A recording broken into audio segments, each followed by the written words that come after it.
Hello everyone, welcome back to my channel. इस part के start में हम देखते हैं कि दायन बेहोश होती है। कुछ टाइम बाद उसे होश आता है तो वो जेन से पूछने लगती है, मैं कहाँ हूँ, मैं यहाँ कैसे आई। वो उसे कुछ नहीं बताता और उसे आराम करने को कहता है। फिर वहाँ यूनजिन आती है और जेन से दायन के बारे में पूछने लगती है। यूनजिन कमरे में जाती है और दायन से मिलती है। वो जेन से कहती है, मैं दायन को घर लेकर जा रही हूँ, पर जेन उसे कहता है आज इसे यहीं रहने दो। यूनजिन मान जाती है। जेन और दायन साथ में सोते हैं, पर दायन को नींद नहीं आ रही थी। जेन उसे हक करके सुलाता है। अगले दिन दायन उठती है तो उसके सामने जेन होता है।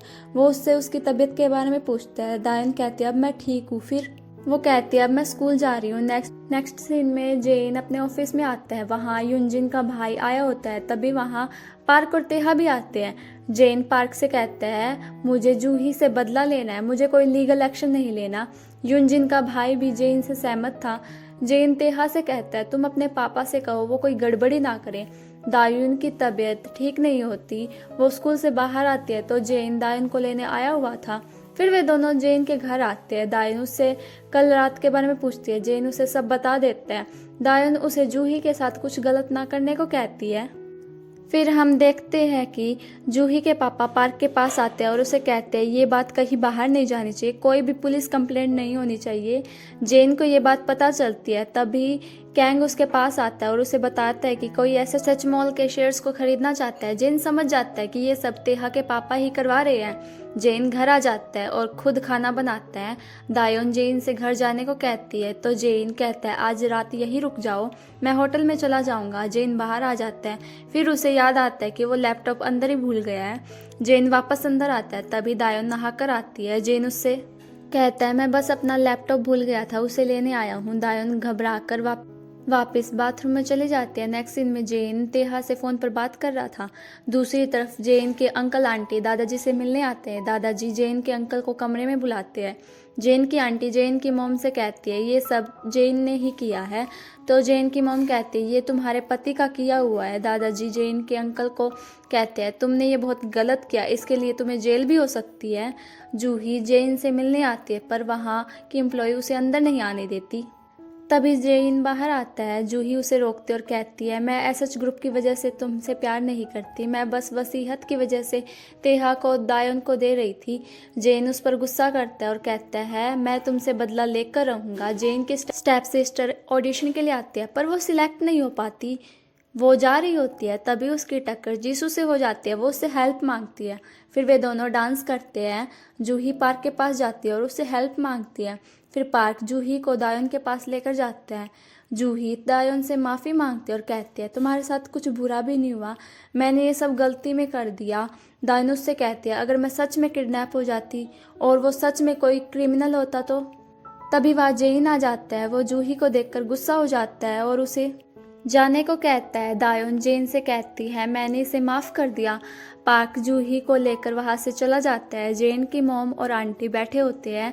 जेन की मॉम कहती है एसएच ग्रुप अब जेन का है। आंटी उनसे कहती है तुम ज़्यादा खुश मत हो, जेन मेरे भाई का बेटा है, तुम्हारा नहीं। फिर आंटी कहती है जेन अब पागल हो गया है, वो एक गरीब लड़की के प्यार में पड़ गया है और ये सब उस लड़की की वजह से हो रहा है। वही जेन और दायोन पार्क में बैठे होते हैं। दायोन कहती है मेरे घर में चोरी और बॉम्ब थ्रेट एसएच ग्रुप ने ही करवाया था। जेन हाँ बोलता है। नेक्स्ट सीन में हम देखते हैं कि दायोन जेन के लिए शॉपिंग करने जाती है और जेन के लिए एक टी शर्ट लेती है। अगली सुबह जेन दायोन की गिफ्ट की हुई टी शर्ट पहनकर जॉगिंग करने जाता है। दायोन और जेन एक दूसरे के साथ अच्छा वक्त बिताते हैं। वे दोनों एक दूसरे के साथ खुश होते हैं। दायोन आज भी जेन के हाथ पर स्टैंप लगाकर कहती है तुमने आज बहुत अच्छा काम किया।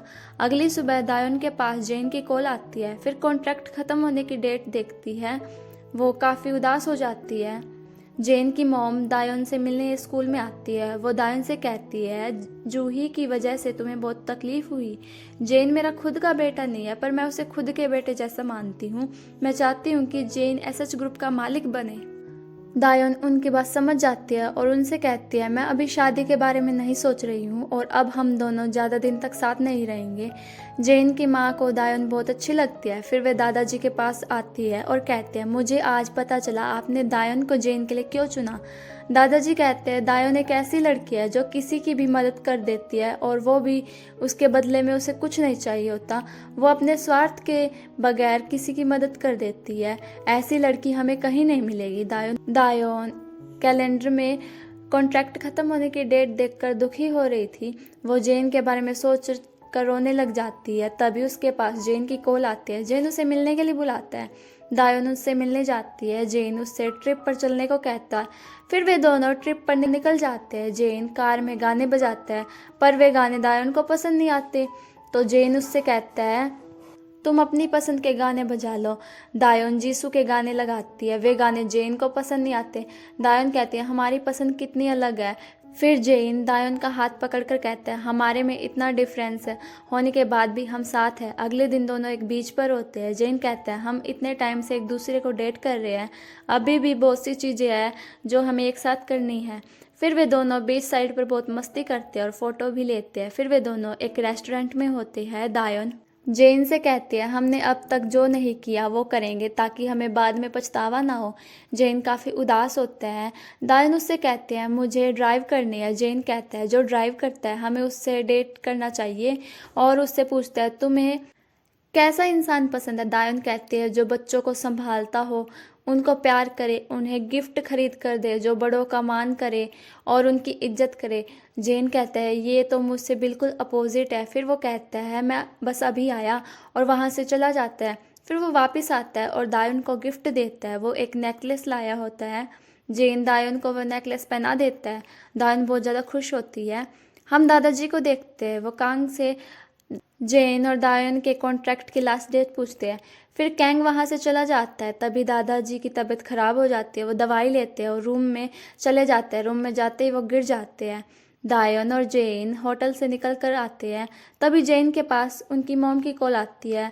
वे उसे बताती है कि दादाजी हॉस्पिटल में हैं। जेन दायोन को सब बताता है और कहता है हमारा कॉन्ट्रैक्ट ख़त्म होने वाला है इसलिए वे नाटक कर रहे होंगे। दायोन उसे दादाजी से मिलने जाने को कहती है। फिर जेन दायोन को उसके घर छोड़ने आता है। दायोन कहती है तुमने मेरे लिए जो कुछ भी किया उसके लिए थैंक यू। उसे बहुत बुरा लगता है। जेन उससे कहता है तुम्हें कुछ और नहीं कहना। वो कहती है हमने वादा किया था कि हम एक दूसरे के प्यार में नहीं पड़ेंगे। जेन कहता है तुम्हें इतने दिनों में मुझसे जरा सा भी प्यार नहीं हुआ। दायोन उससे भी यही सवाल करती है तो जेन कहता है हाँ मुझे तुमसे प्यार हो गया है। दायोन रोने लगती है। जेन उसे गले लगा लेता है और कहता है तुम बहुत अच्छी हो।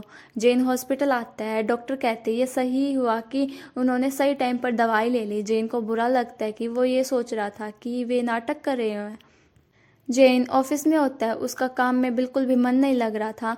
वो अपनी और दायोन की साथ वाली फ़ोटो देख रहा था। अगले दिन जेन ऑफिस आता है और अपने काम में लग जाता है। पार्क कहता है तुम दायोन को खोना नहीं चाहते थे, मुझे लगता है अब तुम दोनों को शादी कर लेनी चाहिए। जेन कहता है अब मेरे पीछे कितने बॉडीगार्ड रहते हैं, ये सब दायोन को भी झेलना होगा। हमेशा लोग और मीडिया उसके पीछे रहेंगे। दायोन ये सब नहीं झेल पाएगी।